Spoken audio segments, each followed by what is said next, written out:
Thierry Chal, directeur de la centrale nucléaire à Chinon, suit avec beaucoup d'attention l'évolution de la situation au Japon.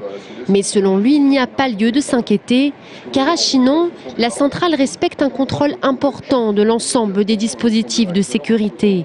Pourtant, la centrale serait bâtie sur une faille importante. Le site de Chinon n'est pas construit sur une faille. Il y a un réseau de failles armoricaines qui sont à proximité de la région dans laquelle on est. Mais quand vous regardez les cartes qui ont été publiées par l'État sur les risques sismiques, le site de Chinon est dans une zone de risque dit faible.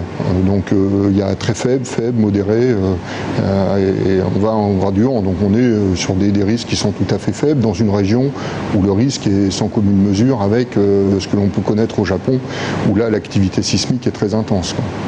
Pourtant, le risque sismique n'est pas le seul à prendre en compte. Il y a aussi un risque d'inondation, mais selon la direction, la centrale est construite sur une plateforme surélevée qui prend en compte la crue millénale.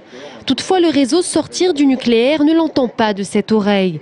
Le collectif affirme que la centrale est construite sur une zone sismique et rappelle qu'il y a eu de légers tremblements de terre voilà une dizaine d'années. La centrale a été conçue pour résister à une sismicité de 7,4 sur l'échelle de Richter. Il y a quelques années, c'était un peu moins et ils ont été obligés de réévaluer le risque, donc de réévaluer la construction. Ils ont fait des aménagements pour qu'elle puisse résister à un séisme.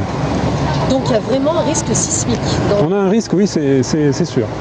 Aujourd'hui, la centrale nucléaire de Chinon attend du Japon des éléments techniques qu'elle pourra véritablement apprécier et agira en conséquence.